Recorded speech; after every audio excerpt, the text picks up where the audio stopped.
थोड़ा सा फुटबॉल के बारे में बात करें। हाँ, कैसा रहा आपका सफर आईएसएल में? क्योंकि I have watched football over the years, I feel कि पिछले 1-2 साल में आईएसएल को और भी ज्यादा ग्रोथ मिली है, जी, क्योंकि सोशल मीडिया पर फुटबॉल की बातें हो रही है हिंदी में। You been a big part of Indian football. या क्या कहना चाहोगे इंडियन फुटबॉल के बारे में? जी, इंडियन फुटबॉल के बारे में यही कहूँगा कि ब्यूरोक्रेसी ने इंडियन फुटबॉल को ख़त्म कर दिया है। They have destroyed Indian football. लेकिन आई फील कि रिलायंस ने इस लीग को लेके बहुत अच्छा किया है। लोग क्रिटिसाइज़ करेंगे, नहीं करेंगे, लेकिन मेरे हिसाब से इस फुटबॉल इन इंडिया को बढ़ावा मिला है आईएसएल की वजह से। लेकिन हर साल मेरा बहुत बड़ा लॉस होता है। और मैं एक इंडिविजुअल ओनर हूँ, और जो सारे दूसरे टीम्स हैं they're all owned by multi billion dollar corporates. तो कम्पीट करना मेरे लिए बहुत मुश्किल होता है। लेकिन मैं नॉर्थ ईस्ट रीजन का बहुत बड़ा फ़ैन हूँ। मैं मानता हूँ कि that is like my second home. तो मैं अपनी football team north east United FC को बहुत प्राइड के साथ प्रेजेंट करना चाहता हूँ।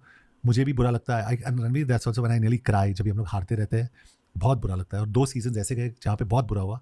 बट ये फुटबॉल टीम को मैं बहुत प्यार करता हूँ, और मैंने उसको क्रिएट किया फ्रॉम स्क्रैच। तो आई वुड होप कि ये आगे कोई और लेके जाए, इसको और बढ़ाए। आई होप कोई मुझे बैक करे, गवर्नमेंट्स मुझे बैक करे। हिमांता बिस्वा शर्मा जो हमारे असम के चीफ मिनिस्टर है, कॉनरेड सांगमा जो हमारे मेघालय के सीएम है, फैंटास्टिक पीपल। जिस तरीके से उन्होंने दोनों ने मुझे सपोर्ट किया है, रणवीर, इट इज़ आउटस्टैंडिंग। पता है, to own a sports team is a very big dream for a lot of guys. या वो फीलिंग कैसे होती है? जी, एक वैनिटी का फीलिंग आता है कि आप ओनर हो, लेकिन मेरा एक ही मकसद है, legacy. I want to leave. मैं चाहता हूँ कि इंडिया से एक लियोनेल मेसी मिले, आई बी हैप्पी। एक सुपरस्टार मेरे अकेडमी से आना चाहिए। अभी मेरा अकेडमी शिलोंग में बन रहा है। It's going to be India's best academy, football academy, और मैं बना रहा हूँ उस अकेडमी को। 2 साल लगेंगे। मेरे पास फंड्स नहीं है, तो मैं कॉर्पोरेट्स के सामने जाके भीख मांग रहा हूँ, प्लीज़ थोड़े पैसे दे दो, मुझे ये अकेडमी बनाना है। बच्चों के लिए जिनके पास पैसा नहीं है, उनका बोर्डिंग, लॉजिंग, एजुकेशन, एवरीथिंग मुझे उनका ख्याल रखना है from the age of 8 to 18। ये फर्क है भारतीय फुटबॉल अकेडमीज और यूरोपियन फुटबॉल अकेडमीज के बीच? जी, मैं सारे फुटबॉल अकेडमीज़ में पर्सनली गया हूँ, जैसे साउथहैम्पटन, आयाक्स, पोर्तो, बहुत सारे अकेडमीज़ में गया हूँ सीखने के लिए कि अकेडमीज़ कैसे बनते हैं, उनका क्या होता है। I have learned everything and I have come back. मेरा भाई आर्किटेक्ट है। मेरे भाई का फर्म का नाम, you'll be shocked, my name is John Abraham. मेरे पिताजी का नाम एब्राहम जॉन है। तो एब्राहम जॉन आर्किटेक्ट्स, वहाँ पे गया हूँ। भाई को एक ये पूरा प्लान दिया हो। He is created the most beautiful academy. अभी उसको हमें फ्रूइशन पे लाना है, मतलब फाइनलिटी पे लाना है। उसके लिए मुझे पैसे चाहिए, बहुत सारे पैसे, 50 करोड़, 60 करोड़, 70 करोड़। लेकिन मैं छोड़ूंगा नहीं, जमा करूंगा पैसे, खुद का पैसा लगाऊंगा। I will make the best academy in the country. एक बहुत कॉमन सवाल है फुटबॉल से रिलेटेड कि हमें ईपीएल में या ला लीगा में इंडियन प्लेयर्स कब दिखेंगे? But according to me, people like you are the best to answer that. I tell you, जब भी अपना हमारा ग्रास रूट्स स्ट्रांग होगा, तभी।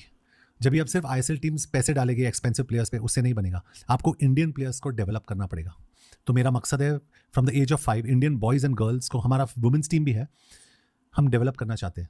Stars, future stars of India, उन बच्चों को मैं बुंडेसलीगा, मतलब जर्मन लीग में या ईपीएल में कैंप्स में भेजूंगा स्पेन में, कि उन लोग और सीखे और सीखे और सीखे।